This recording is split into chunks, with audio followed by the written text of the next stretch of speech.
بادشاہی مسجد کی تعمیر مغل بادشاہ اورنگزیب عالمگیر نے 1671 میں شروع کرائی، جو 2 سال کے عرصے میں مکمل ہوئی۔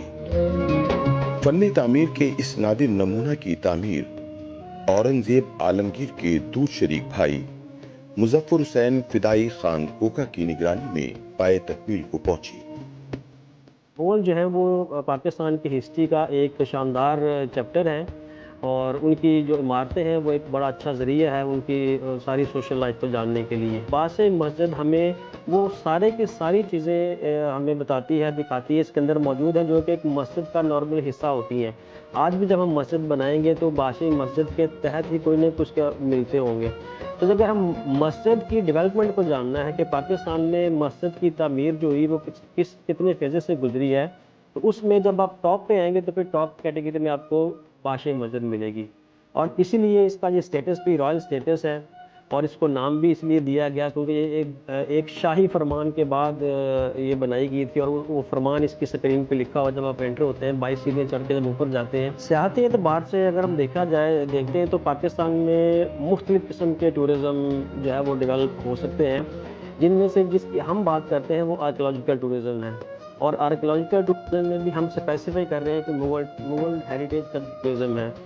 اس میں پھر بہت ساری بلڈنگز ہیں، جیسے انڈیا میں اگر آپ کسی چیز کی دیکھتے ہیں تو انڈیا میں مغلوں کا جو مونومنٹ ہے وہ تاج محل گنا جاتا ہے، تو اس کا اگر کاؤنٹر پارٹ آپ نے دیکھنا ہے تو پھر آپ کو پاکستان میں بادشاہی مسجد کے طور پہ ملے گا۔ مسجد کے صدر دروازے میں داخل ہونے سے پہلے 22 سیڑھیاں چڑھنا پڑتی ہیں۔ وقت تعمیر ان سیڑھیوں میں سنگ ابلی استعمال ہوا تھا، مگر بعد ازاں دوران مرمت سنگ سرخ لگا دیا گیا۔ سیڑھیوں کے اطراف میں علامہ اقبال اور سر سکندر حیات کے مزار ہیں۔ 22 سیڑھیاں چڑھ کر مسجد کا صدر دروازہ آتا ہے۔ دروازہ اپنی شان و شوکت اور رفت کی وجہ سے بے مثل و بے مثال ہے۔ محراب کی پیشانی پر کلمہ طیبہ کندہ ہے، جبکہ نیچے شہنشاہ اورنگزیب اور محتمم تعمیر فدائی خان کوکا کے نام ہیں۔ مسجد کی ڈیوڑی سے گزر کر وسیع صحن نظر آتا ہے جو تقریباً مربع شکل میں ہے۔ وضو خانہ صدر دروازے کے دائیں بائیں جانب حجروں کے اوپر ہے۔ صحن کے وسط میں مربع شکل کا حوض ہے جس کا ہر ضلع 50 فٹ ہے۔ حوض سے گزر کر مسجد کی عمارت شروع ہوتی ہے جسے درگاہ بھی کہتے ہیں۔ یہ بلند محرابوں اور 3 سفید گنبدوں پر مشتمل ہے۔ گنبدوں کے سنہری کلش سورج کی روشنی کو منعکس کرتے ہیں اور دیکھنے والوں کی آنکھیں خیرہ ہو جاتی ہیں۔ مغل کے اگر طرز تعمیر کا ہم ڈیٹیل میں مطالعہ کریں، یعنی شروع ہو جائیں ہم بابر سے یا ہمایوں سے یا اکبر سے، تو ہم دیکھتے ہیں کہ بابر تو 3-4 سال رہا، اس نے آرکیٹیکچر میں اتنی کنٹریبیوشن نہیں کی۔ آگرہ میں ایک باغ بنایا جسے آرام باغ کہا جاتا ہے۔